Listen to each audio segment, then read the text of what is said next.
Good afternoon. Good afternoon, Abraham. It is nice to come together for the purpose of co-creating. Yes, it is. Upon this most important topic. Self-appreciation. From our perspective, there is not a more important topic in all of the universe.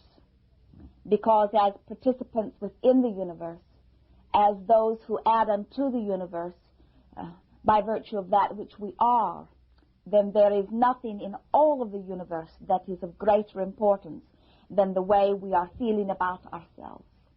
Because as we see ourselves, we attract. As we see ourselves, we ooze. As we ooze or radiate, we influence all that is, you see. You have some place you are wanting to begin with? Well, I guess, like most cases, I usually talk about my own experiences because they're the only ones I'm the surest about what happened and how I felt about it. But it seemed to me as a little child, I had such self-confidence. I mean, I didn't know a stranger. I didn't know anything but my ability. I felt capable of doing or achieving or becoming anything. And then I remember as the years went by how I lost so much of that confidence and began to be critical of myself and accept criticism by others, and to where I became almost an introverted person and that sort of thing. And I see it as I see other little children. I see them coming in with this bravado, you might say, this high self-confidence. And then I see them, as they move along the way, I see them get, I'll call it chopped down a little, that confidence, that self-esteem. So I would like it if you could clarify for us a little more, or a lot more, how we get to this state, how we add to anyone else getting to that state of loss of self-confidence, and how we can come out of that state and become confident again and have high self-appreciation, and how we can be of some value to the people around us in helping them, uplift them to a higher degree of belief in self, or whatever you want to call it.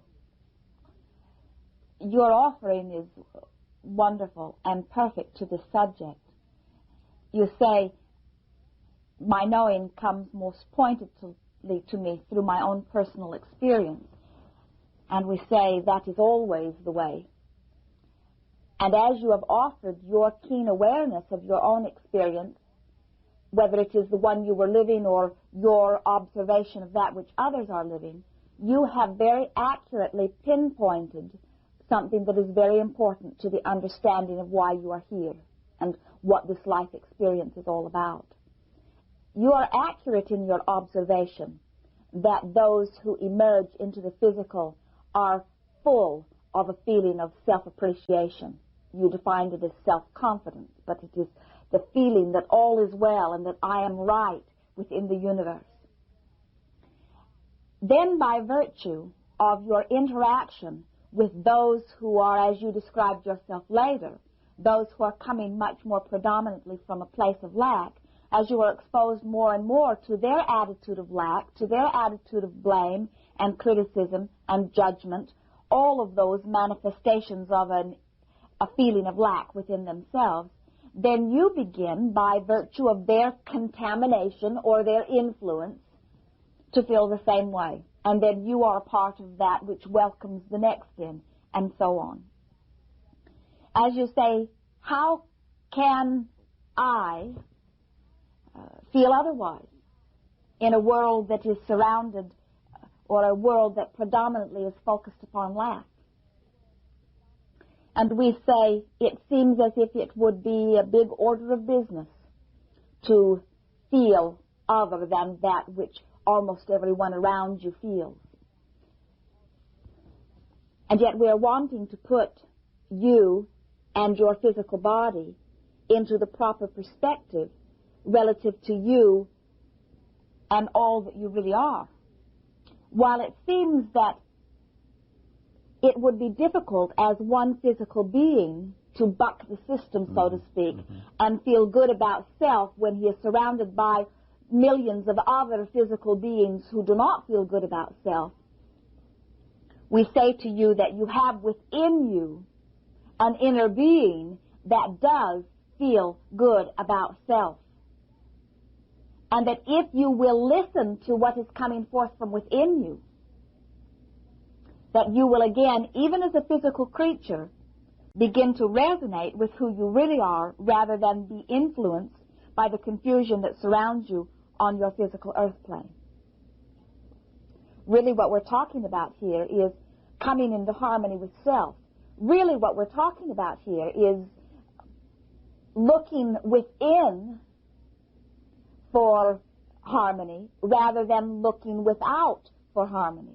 What we're talking about is reconnecting with who you really are for your sense of security and well-being rather than looking to other physical beings who don't have it and try to find it there from them, you see.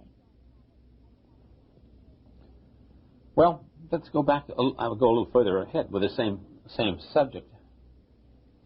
Okay, I recall the negatives as a child, the ones that were criticizing me and making me feel really bad about myself.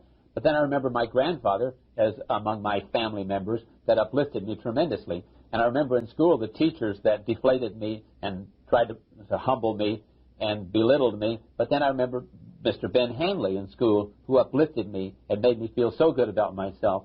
I remember the people in the gym that criticized me and called me this and that and the other thing. But then I remember Mr. Ben Pierce, the gym coach, that just uplifted me tremendously. And at work, I remember at work, so many people, so much criticism and so much complaining and arguing and fighting. Well, I can't really remember anyone there that was uplifting, but I remember out of what I wanted to get was out of all of that, I wanted to move myself physically out of that. I mean, I was so excited. The church did so much there was so much criticism I would hear about the rest of the world. It wasn't about me so much, and they tried so hard to uplift me. You know, I was like scouts and leading the singing and the choir and so on and so forth. But it's still, I wanted away from there because in all of that criticism, I wanted to take my physical body away. But what am I hearing from you is it's not an action thing kind of thing that we need to leave. We just need to develop this belief, this confidence within ourselves. We don't need to look to those other teachers or family members or guides to uplift us or give us self-confidence about ourselves, although it does help. We can find it just directly in ourselves no matter what's going on around us. You've made a very good point, as you have stated that there were those who were uplifting and those who were not. Mm-hmm. What you've described in your physical experience is what we see as the perfect balance of the universe. There are positive and negative aspects to every part of this universe, physical and non-physical. Right. You must decide that you are wanting to attract unto you the positive aspects of this physical time and place. And once having made that statement, I want to feel good, then your inner being is alerted to assist you in knowing what thoughts, words, and actions are in harmony with that intent of feeling good. You see, what is confusing to most physical beings is that while you are aware that you existed prior to your emergence into this body, and while you believe, many of you, that there will be life after this physical experience, few of you understand that you are, at the same time that you are here in this physical body, simultaneously a non-physical being also. You do not understand the broadness of your beingness. And yet that is what is essential in order for a true appreciation of self. If you are comparing yourself against other physical creatures and utilizing the very limited guidance that comes forth from them, you find yourself absolutely unfulfilled about what you are all about. You find yourself not understanding the sensations that are coming forth from you, the feeling of urging that says there is more to life experience, or a real thirst for freedom and growth and joy, because there is just not enough motivation of a physical nature to support this great urging that most of you feel from within. And so it is essential from our perspective, before any of you as physical beings can really come to appreciate yourself fully, that you first make that clear connection with the broadness of your being. You see, your inner being vibrates at a place of positive emotion.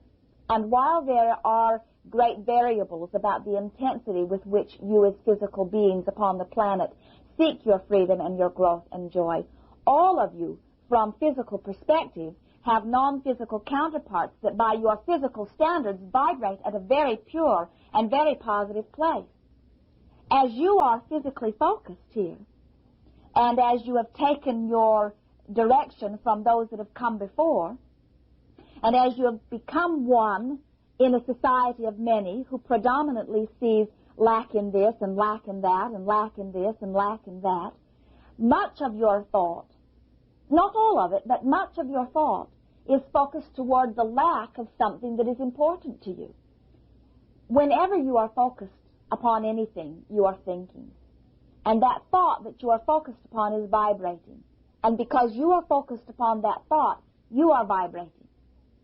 When you are focused upon a thought that vibrates not in harmony with who you really are, you feel the divergence from who you really are, and it manifests within you in the form of negative emotion. In other words, the feeling of insecurity that comes forth, or the feeling of fear, or the feeling of loneliness, or any of those negative feelings that you describe. Those feelings come forth as you are focused upon thoughts that do not harmonize with your greater wanting. And a lifetime of predominantly thinking in those directions, I'm not enough, I'm not smart enough. After all, most of you are convinced very early in life that you have been sent here to prove yourselves worthy of something, that there has been some great wrongdoing done, and that now you're here in some way to try to make amends for it, to try to prove yourselves worthy.